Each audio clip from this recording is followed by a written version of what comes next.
Dragon here. Welcome to today's video. Today's video is going to be on the long range meta here in Warzone 3. And as you'll see, this is the second video for today. These ones are fairly easy to do. So what I did is some of these guns on the list I have played with, and others I have not. I'm using the TTK information from TrueGameData.com, and we're using about a 53 meter range for your TTK, which makes it practical, and combination shots, so you get a little bit of everything. So that makes it the most accurate. Now, these are just a theoretical TTK. Obviously, if you miss shots, you are going to have a longer TTK. So this is just assuming that you hit all your shots. Figured I'd throw that out there. But anyway, leave a like and a comment. The more you guys like and comment the video and watch the entire thing, the better my videos do. And I really want to build this channel and get these weapons that I build in the hands of players like you, players that need the extra support. Obviously, if you're a big time streamer or a pro, you guys have your own builds. But I like to build weapons for the common player, the casual player, the ones that kind of sort of struggle with the game. So that being said, if that is you, or if you know someone like that, subscribe to my channel and recommend my channel to them. Like I said, like, comment, subscribe. Love you guys. Now let's get into the loadouts. First on our list for long range meta has an 873 TTK out at 53 meters, which is pretty impressive considering. Um, but that being said, it doesn't have a lot of recoil, especially with this build. So let's get into the build. Um, it did catch a couple of nerfs, but it's not too bad. So we got the Bruit Minimade stock, which gives us recoil control. But it also gives us fire aim stability, aiming idle sway, and all that fun stuff too. If you want to, you could also try out the Ravage Heavy stock. Um, I'm using the Jack Glassless optic because of the fire aim stability, which is a huge stat when you're, shooting people. And I also think that the optics really clean. That being said, the optics are 100% preference, whatever optic you feel the most comfortable with, that you think that you're going to be the most accurate with as well.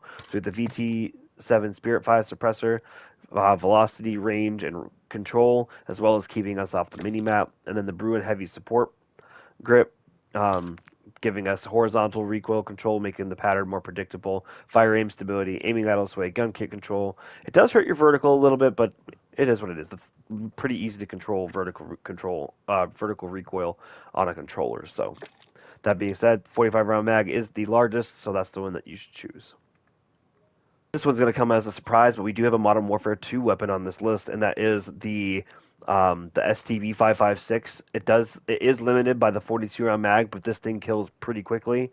At that same 53 meter range, we have an 869 millisecond TTK, which is good for fourth place. This gun is actually really easy to control, which is why we didn't opt for the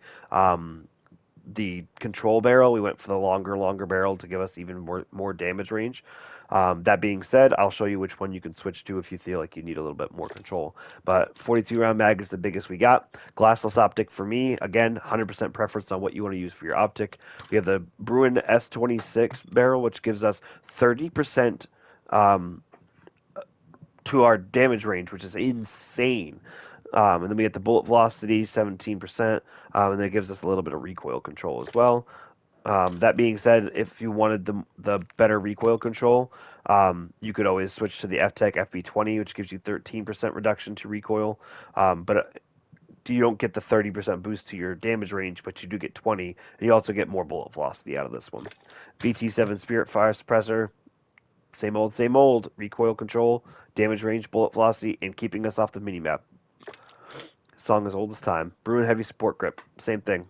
Not much to be said about that. It's helping out in a lot of good things. Because this gun does have like a little bit of a up and to the right pattern, I believe. So that's going to help make that a lot less.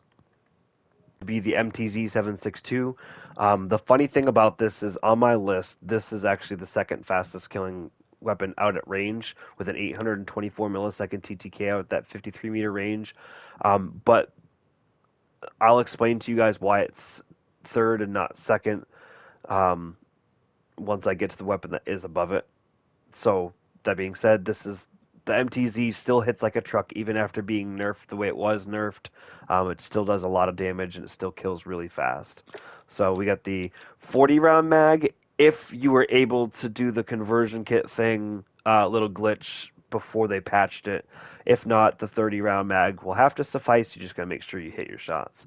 So we're using the EXF close quarters assault stock, which is giving us a big boost to our recoil control.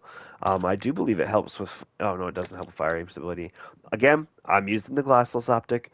Use whatever optic you feel like you're the most accurate with. That's the big thing. Precision Blackthorn barrel here gives us a huge boost to our damage range and our bullet velocity. As you can see, 1100 meter per second bullet velocity, which is absolutely insane. You don't have to lead your shots very much. You can essentially, at like when they are like 100 meters away or so, you can literally still aim right at them and and you're gonna hit them in the air. So it's pretty cool. If you need more recoil control, but you still want the range and velocity benefits, you can use the Clinch Pro, which gives you some recoil control. Um, but it just doesn't help you as much with the range and the bullet velocity as this one does. Plus, this gives you idle sway and fire aim stability. And then VT7 Spirit Fire Suppressor. Who'd have thunk it? I opted for the close quarter stock over the underbarrel because I feel like it gives me less recoil and it makes the gun easier to shoot. Number 2 on this list for TTK. So now let me explain something to you. On Tony's website, he doesn't have it set up yet so you can build your subverter the way that you want it to be built. Um, so technically, with the attachments that this thing has, you can extend that damage range out, which means that the TTK at that range would be quicker potentially. So with that being said, um, I do put this as second. Plus, this thing is also just as easy to use as the 7.62, but like it has like an insane TTK up close. I don't know what it is, but it does. It kills awfully fast up close. So that being said, let's get into the build. This is the SOA Subverter. I hate that name, so it's the ARX 200 in real life, and that's what I'm going to call it. So we have the glassless optic. Once again, that is what I am most comfortable with. 50 round drum is the max. Bruin heavy support grip here. It does have a weird S-shaped recoil, so the more horizontal control you can do, the better. Um, if you feel comfortable with the Spirit Fire suppressors, you can get that 900 bullet velocity and extend out that damage range. Go for it. I'm opting for the Cassis brake because of the fire aiming stability and the horizontal recoil control, making this gun feel incredibly smooth to fire. And then we have the Dozer long barrel, giving us all sorts of benefits: bullet velocity range, fire stability, gun kick control, recoil control. Um, I think that the bullet velocity benefit should be better, personally, since you are using a long barrel, but it is what it is. Um, so there's nothing you can really do about that. So this is probably coming to a surprise of many of you, which you're seeing on your screen right now. That is the TAC V, the Scar H, classic, iconic Call of Duty gun. This technically, with this build, has the fastest theoretical TTK out at that 53 meter range, 787 milliseconds. This build is pretty practical. It's fairly easy to use, um, and like I said, that range is incredible. So. Um, let's go over the attachments and what they do. The 50 round drum is the biggest that we got. We got the high grain rounds, extending out that damage range and that bullet velocity. Bruin pivot vertical grip is for the fact that this gun just has a lot of vertical recoil control or vertical recoil and not a lot of horizontal. So that's why I chose that, and it still does give us that fire aim stability and that aiming idle sway as well. Um, that being said, if you really wanted to go switch to the Bruin Heavy, you are more than able to do that. Doesn't really hurt much. This is just um, a preference based thing. Then we have the VT7 Spirit Fire Suppressor, damage range, bullet velocity, recoil control, keep us off the mini map, the whole kit and caboodle. Then we have the Precision Barrel. This doesn't give us any sort of recoil control.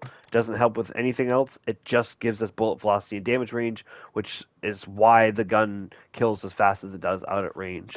That being said, I will show you guys like a more, I guess, practical build because it's still easy to use. Don't get me wrong, but to be honest with you, you're probably not gonna be frying people at 853 meters with this build. I love the Scar iron sights, but if you don't like them, drop that. Um, put on whatever optic you feel the most comfortable with. Um, I opt for high bullet velocity here, and that's for this reason.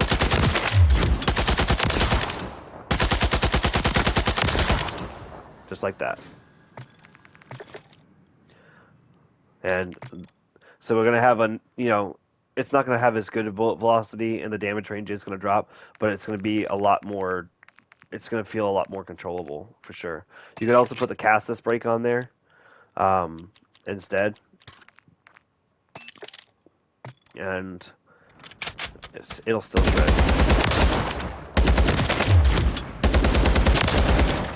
So your choice how you want to build it from here. I gave you the options, but this is the number one killing long range weapon. Um, we will get a top 10, and I'll make that into a YouTube short and a Facebook reel, and I will post those in the video notice, so keep that in mind. Once again, like and comment, guys, goes a long way. I hope that you guys watched it this far. That being said, I'll catch you guys in the next one.